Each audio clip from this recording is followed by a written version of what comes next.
Now, pressure is still mounting on Lord Green. He was the chief executive and chairman of HSBC between 2006 and 2010.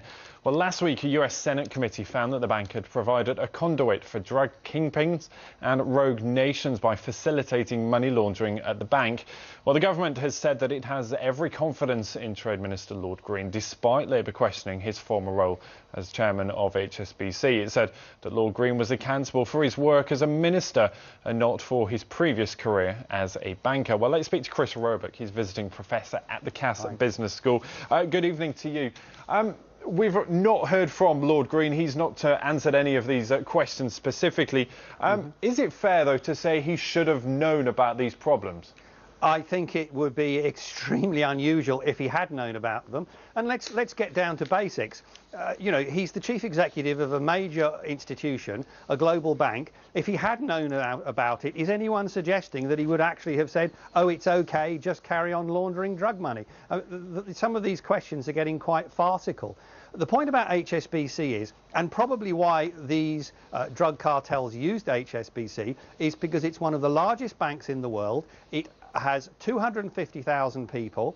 It uses partner banks, for example, in this case in Mexico, who don't necessarily have systems as good as HSBC. It has trillions of calculations to do and transactions to do per day. And it's global. Let's be fair, there are branches in the US, there are branches in Europe, and, for example, it's the largest bank in Hong Kong. I mean, this, as far as you can tell, Lord Green was at the helm of a massive organisation, and he could not possibly have known that this was going on.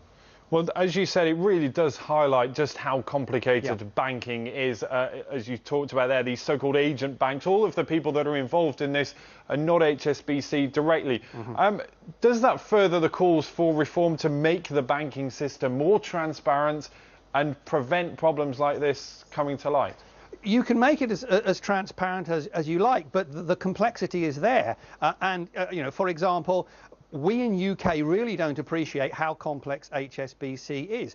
For example, how many people in UK know that HSBC is the biggest bank in Hong Kong and that all the money that people have in their pockets in Hong Kong is printed by HSBC as the Hong Kong and Shanghai Banking Corporation? And as a result of that, the system is so complex. And if we look at the issues around money laundering, these people do not turn up and say, here is some drug money, can you launder it? They use front companies, they use every trick in the book to try and confuse the bank as to the original source. And there are other banks out there, European banks, but particularly banks in India, in Asia and in Latin America, whose standards are even lower than European banks. And drug money is washing around the system, and it is a major problem for everybody, because with drug money potentially comes terrorist money. Now, Chris, there are procedures already in place, there are rules in place to stop this sort of thing. How did it fail so badly on this occasion? The challenge that I think HSBC had was one where it was working through partner banks in particular, and they were making the assumption that the partner banks that they were working with were sticking to a high standard of assessment of where this money was coming from. The whole system in terms of this sort of problem is only as strong as its weakest link, because once the money gets into the system, then it pops out as good money having gone in as bad money.